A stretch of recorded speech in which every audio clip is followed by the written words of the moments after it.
our contestant, Susan's story. I'm still alive. What next?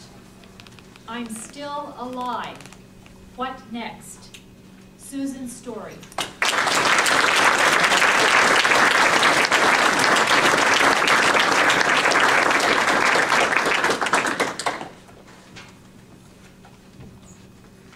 There's a fine line between courage and stupidity. I've been called courageous, and I've been called stupid by different people, but for the same situation. My first cancer diagnosis was in March of 2000. In March of 2004, it was recurrent metastatic melanoma. It had spread to my liver and my lymphatic system. Statistics showed that I had a 99.6% chance of being dead that year. There were no medical treatments that would help me. I spent my days crying on the couch. I spent my nights crying myself to sleep.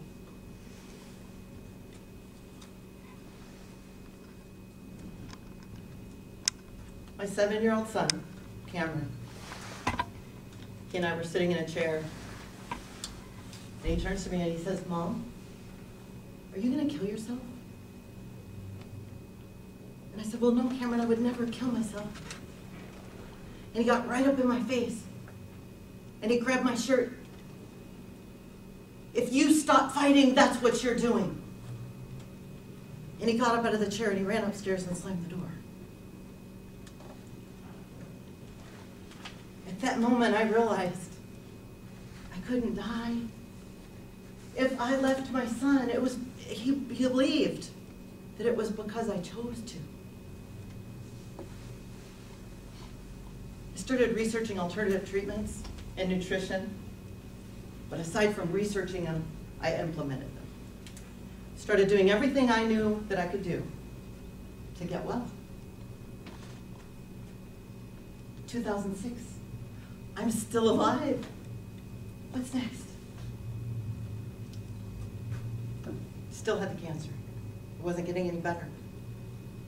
I went to Mexico for cancer treatments that are illegal here.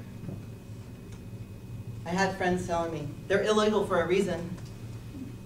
Don't you understand the crime in Mexico? What about your well-being? What about your son?"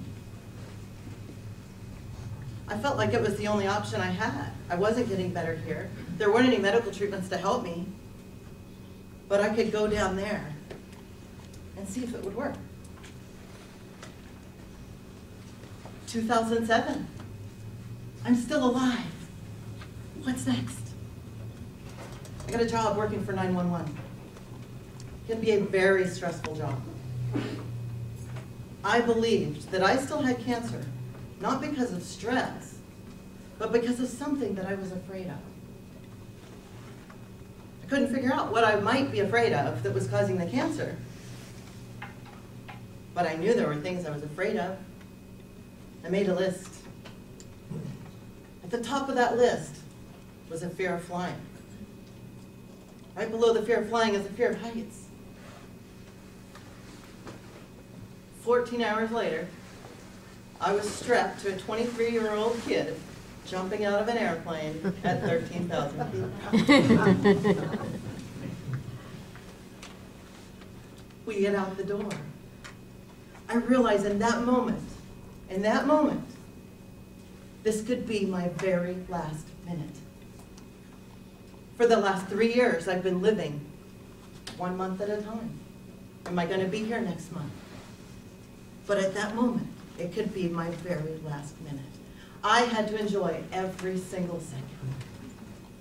We turned. I could see Mount Baker, all of the Cascades, and Mount Rainier. He turned again. And when he turned again, I saw Boeing, and I saw a ferry going across to Whidbey Island. I knew where our house was. I knew Cameron was there. I was living for him. I'm still alive. What's next? I decided to keep jumping.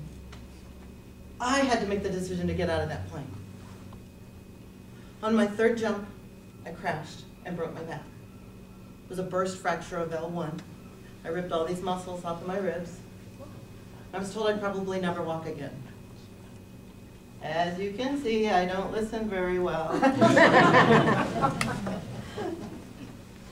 But I'm still alive.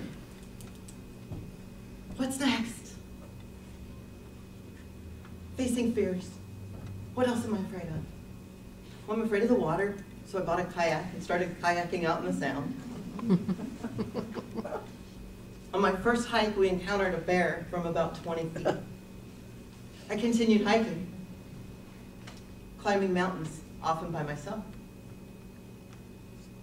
2011, I'm still alive. What's next? Well, there's that one fear. I invited a man into my life. He and his parachute moved in.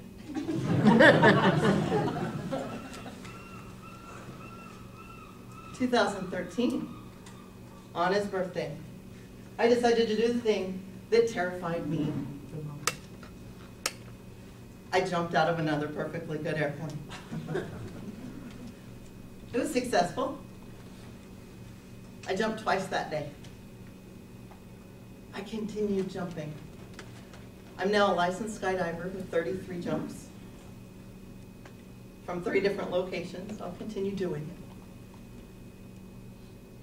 I was fired from that job last year, but I learned to fly. Started 2 businesses. I'm alive. You're alive. What's next?